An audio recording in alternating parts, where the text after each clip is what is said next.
برای دانشگاه 2 تا کار کردم، خیلی جالب بود. گفتم خب بیایم یه ذره اینو گسترشش بدیم، یه ذره بیشتر چیز کنیم.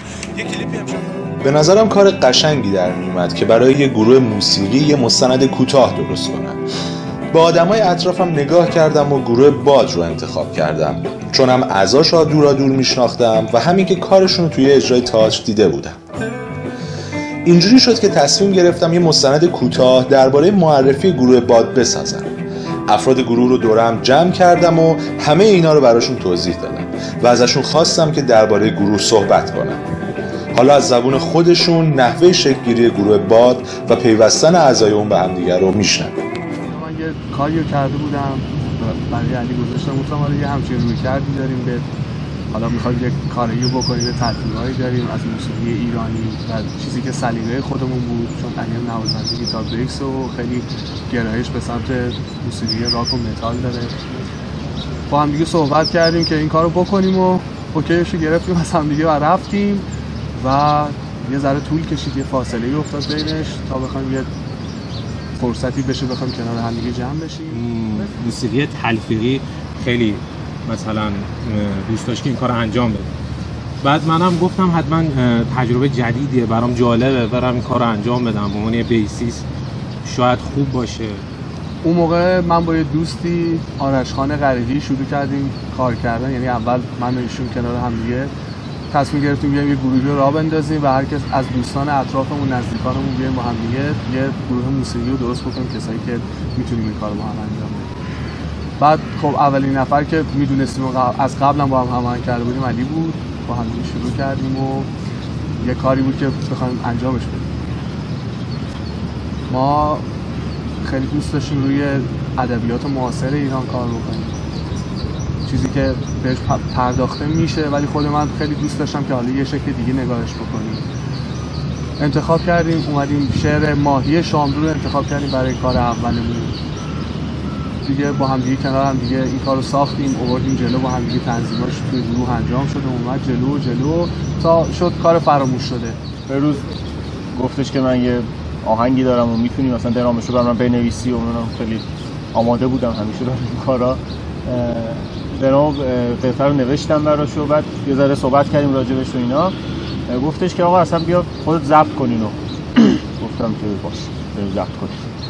رفتیم، اون آهنگ بود که قطعه فراموش شده بود، رفتیم درامش هم ضبط کردیم. من البته به عنوان عضو مهمان بودم اونجا، یعنی اصلا در جریان ساخته شدن آهنگ بود که نمیدونم اعضا کیان و اصلا چی شده و اینا نبودم، اصلا در جریان کار نبودم، فقط با بهروز در تماس بودم. یه برنامه گذاشت که با هم بریم یه فایلی رو با هم حالا ضبط کنیم، با هم بزنیم به صورت حالا ایمپرووایزی چیزی که خود اون لاینای اون میشد ترکی به نام فراموش شده که ما با هم کار کردیم. بعد یه دوست عزیزی به اسم آقای پویان عبدی، ایشون روی کار خوندن، خیلی هم عالی بود. کار اومد بیرون، بازخورد خوبی داشت برامون. خودمون فکر نمی‌کردیم انقدر خوب بتونه توی اون مدت زمان کمی که این بند شکل گرفته بود بتونه برای خودش جا بیفته و شنیده بشه کارمون و خب اتفاق خوبی بود که مثبت دیدیم. بعد از اون دوباره این روند ادامه داشت، اومدیم جلوتر، کار گنگ رو نوشتم، بقیه بچه‌ها اومدن درست کردن با هم دیگه، تنظیمش کردیم آوردیمش جلو. اونم روی شعر آقای ابتهاج بود، شعر گنگ ایشون، درد گنگ اگه اشتباه نکنم اینو انجامش دادیم و این کارم فکر می‌کنم آذر ماه همون سال اومد بیرون اگه اشتباه نکنم. آذر ماه بود اومد بیرون. ما کار گنگ رو ضبط کردیم با هم دیگه، آوردیمش جلو. خب اتفاقاتی که توی کار فراموش شده برامون افتاد، ما کارو همش توی استودیو ضبط کرده بودیم، یه ذره برامون حالا کلا اتفاقاتی که هممون می‌دونیم که اتفاق میفته چجوری میتونه اذیت بکنه یه گروه موسیقی رو، تصمیم گرفتیم که بتونیم کارامون رو خودمون ضبط کنیم. یه دوره‌ای بود من با آقای بلوری آرش عزیز آشنا شدیم، ما با هم یه کلاس صدا برداری می‌رفتیم تا اینکه بتونیم کار خودمون راه بندازیم و از اونجا دیگه با آرش آشنا بودیم و این اتفاقاتی که افتاد توی اون کلاس اینجوری بودش که حالا اونجا که ما اون کلاس رفتیم تونستیم که بتونیم کارهای خودمون دیگه از اون بعد خودمون ضبط بکنیم، میکسش رو خودمون انجام بدیم، بتونیم کارهای خودمون جمع کنیم، همونجوری که همه چیزمون میگفتیم حالا اسم کنیم دستساز کارامون خودمون با دست خودمون جمع کنیم. ما بهروز توی اون با هم دیگه کلاسش رفتیم شروع کردیم که خیلی حالا تو کار الانمون داره به درد میخوره، داریم کارا رو خودمون ضبط میکنیم. بعد نزدیکتر شدیم، اون موقع داشت هنوز با دستساز کار میکرد، خب منم دنبال در کنار کار دستساز داشتم کارشون رو میدیدم چجوری جلو میره و واقعا کارشون عالی بود، حرف نداشت، بچه‌های خوب همه دور هم جمع شده بودن. ولی متاسفانه اتفاقی افتاد بعد از یه مدت که کار جلو نرفت. نمیدونم چه اتفاقی هم حالا بین خودشون بود، اونقدر من هنوز نزدیک نبودم با بچه‌ها. ولی متاسفانه جلو نرفت تا هی کار کمتر شد تا متاسفانه یه روز به من گفتش که دستساز دیگه نمیتونیم کار بکنیم، یعنی بچه‌ها زیاد با هم دیگه جور نشدن و یه جورایی کنسل شد کار دستساز. گروه دستساز در زمستان 92 به کار خود خاتمه داد و با تغییراتی در ترکیب نوازندگان با نام جدید باد فعالیت خود را از سر گرفت. اردیبهشت ماه سال 93 بود. ما کنار همدیگه دوباره جمع شدیم ولی با یه سری تغییرات جدید. از اون بند دستسازی که با همدیگه کار می‌کردیم، علی عزیز، دارا، خود من و البته توی اواخر کار با دستساز حمیدخان ملکی هم به ما اضافه شده بودن که ایشون هم اومدن توی بند جدیدی که تصمیم گرفتیم اسمش باد باشه، توی باد با هم دیگه شروع به کار بود. همون اردیبهشت که اومدیم حالا دوستان، آرش عزیز یکی از کسایی که کلاً آشنایی‌های تمام افراد جدیدی که توی بند اومدن خیلی از طرف ایشون بوده، من واقعا همین رو دارم میگم. هیراد جان به ما اضافه شدن، خانم سپیده سجادی به ما اضافه شد، ویالونسه و خواستیم ادامه بدیم. آرش بلودی گفت که یکی از دوستانم به روز پاشایی میخوایم یه کارایی بکنیم و حالا آقای پاشایی داشت یه کارایی میکرد و اینکه به من این پیشنهاد دادن که میخوایم حالا یه سری کارهای تلفیقی، یه کارایی که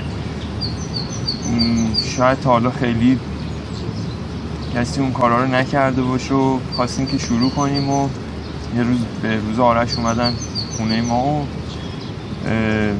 شروع کردیم به صحبت کردن و یکم با هم ساز زدیم و خب من هیچ وقت تو اون فضای کاری هیچ وقت کار نکرده بودم، همیشه جوری دیگه پیانو زده بودم، ولی خب اولین تجربه کار تلفیقی بود که به این صورت، حالا تلفیقی که الان ما داریم تو گروه باد کار میکنیم.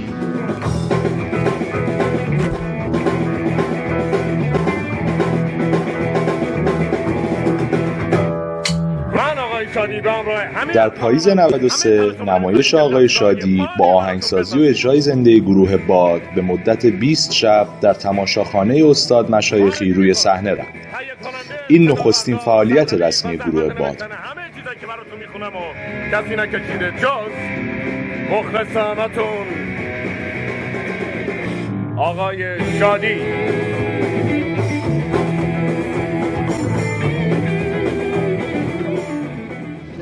یکی از دوستان ما پیشنهاد کار اجرای موسیقی و نوشتن موسیقی برای یه تئاتر رو داد که بتونیم اون رو اجراش بکنیم. قبول کردیم، رفتیم توی کار. فکر می‌کنم نزدیک 20 شب همه بچه‌ها زحمت می‌کشیدن و هر شب توی اون نمایش اجرا می‌کردیم. تمام کارا رو خودمون نوشتیم، تمام بچه‌ها توی نوشتن این کارا بودن. هر قطعه کسی می‌نوشت، آوردیم کنار هم دیگه جمعش کردیم و تونستیم این 20 شب رو با این گروه نمایشی سر بکنیم و کارو انجام بدیم. بعدش رفتیم سراغ ضبط کارهای جدیدتر، به ترتیب همه بچه‌ها سازا رو می‌گرفتن، ضبط می‌کردیم و قطعه‌ای که به زودی احتمالاً آماده میشه به اسم دیوار هست. توی این مسیری که با هم اومدیم خانم سجادی از ما جدا شدن، بازم اومدیم جلوتر حمیدخان ملکی از ما جدا شدن که من تشکر می‌کنم واقعا ازشون، همیشه دوست ما هستن و فوق‌العاده هم از کارشون. خب ما یه سری تغییرات داشتیم باز هم و می‌خواستیم دیوار رو ضبط بکنیم. سازبندی‌هامون یه ذره تغییر پیدا کرده بود. دوستان جدیدی به ما اضافه شدن. خانم هستی حامد سپاسی به ما اضافه شدن، نوازنده پیانو هستن. آقای آیدین ترکیان به ما اضافه شدن، نوازنده کمانچه هستن. یه روز هیراد به من زنگ زد که آقا بیا خونمون، بهروز میخواد سازلنت رو ببینه یا یه کاری میخواد با همون کار دیوار رو میخوایم کمانچه بزنیم روش. بعد منم خب سابقه کار تلفیقی داشتم و زیادم دارم. بعد گفتم باشه میام کارو گوش میکنم، بهروزم میبینم، با هم آشنا میشیم. و بعد رفتم خونه ایرادینا، با بهروز پاشایی آشنا شدم، خیلی هم با هم رفیق شدیم.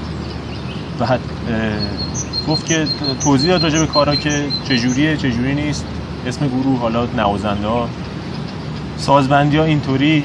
بعد گفت که کمانچه میخوام اینطوری باشه اونطوری باشه. دیگه صحبت ها رو کردیم و دیگه طی 2 جلسه هم تو استودیو کار دیوار رو ضبط کردیم، یعنی کمانچه‌ش رو ضبط کردیم. قطعه به اسم قطعه دیوار که بر اساس شعر فروغ فرخزاده که میخوام رو اون حالا خط ویولنسرشو بنویسن و اینا. چه خوبی که بود این وسط گفتن که میتونیم مثلا خودت خط و حتی مثلا با هم دیگه بنویسیم و این باعث میشه که من بتونم مثلا حالا این سبک کلاسیک رو با سبک فیوژن که حالا می‌خواستن کار کنن تلفیق کنم تا مثلا حالا هم ایده خودم توش باشه و هم مثلا خود ایده آهنگساز. بعد تقریبا یه هفته بعدش هم برام یه سری نوت نوشتن که گفتن حالا باز بر اساس اینا خودت میتونی یه تغییراتی توش ایجاد کنی که دیگه قرار گذاشتیم برای ضبط و اینا. بعد قطعه رو ضبطش کردیم، کلا خیلی خوب بود. فضا نسبت به جایی که دیگه که میرفتم که خب فضا راحت تره واسم، اون فضای خشک رو توی اینجا توی این بند نداریم و این خیلی نکته مثبتی بود.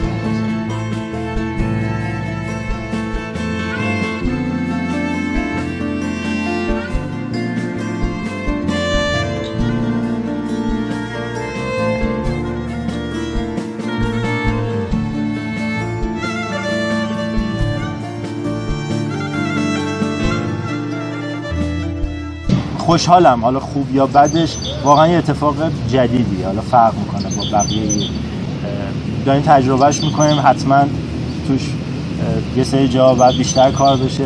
همین که ولی کار نوعیه داریم یه کاری میکنیم، یه چیزی بریم جلو تکونش بدیم، به نظرم اتفاق مثبتیه. حالا امیدوارم تو سال 94 باز کارهای جدیدتری رو ارائه بدیم با تیم جدیدی که داریم، ببینیم چطور میشه. در ادامه که حالا میریم دیگه جلو. حالا فعلا هستم تا بقیه قطعه باشه و بتونم که ضبطش کنیم با دارم که تا جایی که میتونم باشون ادامه بدم و بادو پیش ببریم چه میشه. کلا یه ترکیب خیلی خوبی رو داریم الان و امیدوارم اتفاقاتی که حالا از الان به بعد میخواد بیفته بتونه اون چیزی باشه که میخوایم، اون چیزی باشه که براش اومدیم.